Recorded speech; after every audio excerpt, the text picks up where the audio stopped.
Hello friends, in this video we are going to discuss the direct and indirect taxes levied by the state governments. In our last video we had discussed the definition of the direct tax and indirect taxes. However, we are going to just have a quick recap. What is a tax? Tax is a compulsory payment made by the citizen of a country without any direct quid pro quo.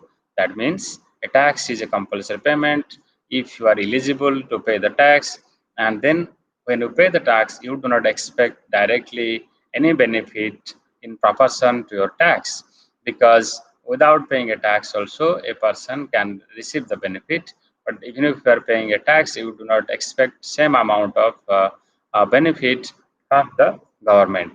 Now in case of a direct tax is basically the tax where the impact and the incidence are on the same person. The burden of the tax cannot be transferred to anyone. That means if the tax is imposed on Mr. X, Mr. X has to pay the tax. He or she cannot transfer this burden to anybody else. And that means it is levied directly on the taxpayer. And examples in case of state will be in case of states, direct tax would be a land revenue, the professional tax, and property tax. And in case of indirect tax, that is the tax where the impact and the incidents are on two different persons or entities. When I say impact, it is the initial burden, and when I say incidents, it is the ultimate burden or the resting point of the tax. So in case of indirect tax, the initial burden and the final burden are on two different persons or on two different entities. That means the burden of the tax can be transferred to somebody else. If tax is imposed on Mr. X, then Mr. X can easily transfer the burden to Mr. Y. So that will be an indirect tax. So that means tax is levied on somebody, but it is paid by somebody else. And the example should be goods and services tax.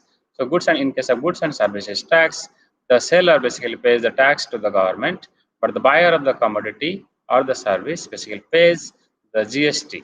And that's how the burden, the initial burden or the impact is on the seller, but the incidence or the ultimate burden goes to the customer who buys the service.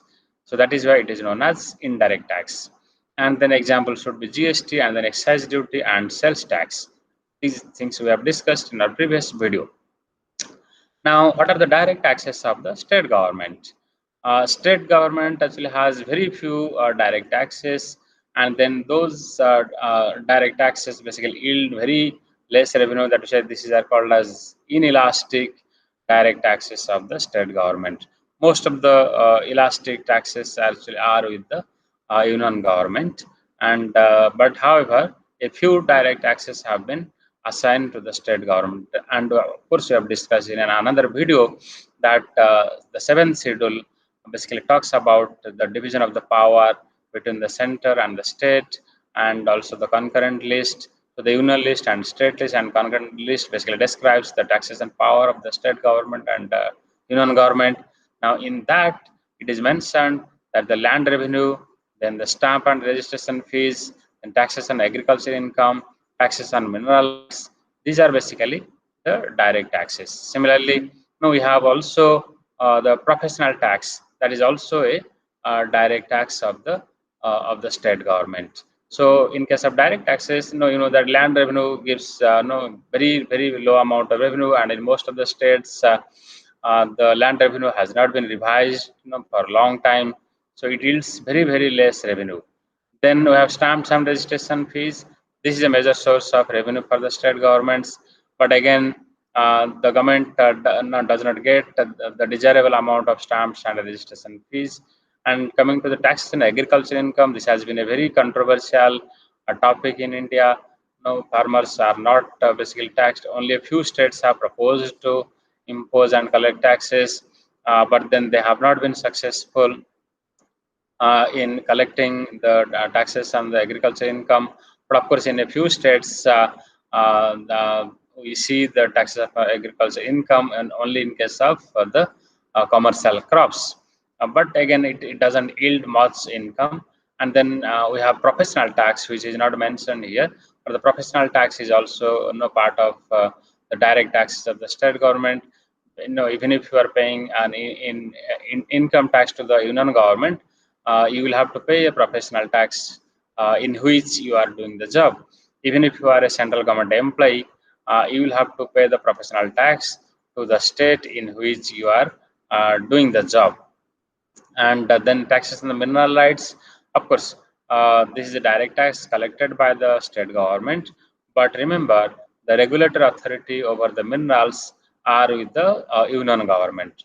The tax will be decided by the union government, but it will be collected by the state government. So taxes on the mineral rights. Now, other than that, we have indirect taxes. So, in indirect tax, now the major source of indirect tax is the state's goods and services tax, and then we have the excise duty, and then remember, the state goods and service tax, the rates are not decided by the state government alone. The rates are decided in the GST Council, that is Goods and Service Tax Council, in which I told you that the Union Finance Minister and the Finance Minister of all the states are the members. So there they decide what will be the rate on different commodities, and so states have very little freedom to decide the state's goods and services tax. Then, other than that, the states collect excise duty, and the maximum revenue comes from the alcohol, liquors for the human consumption. So that is major source of revenue for many states.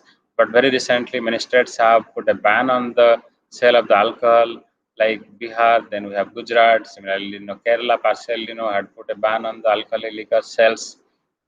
Then we have sales tax, and basically on the sales of the commodities, and then we have taxes on the vehicles, and we have taxes on the goods and passengers.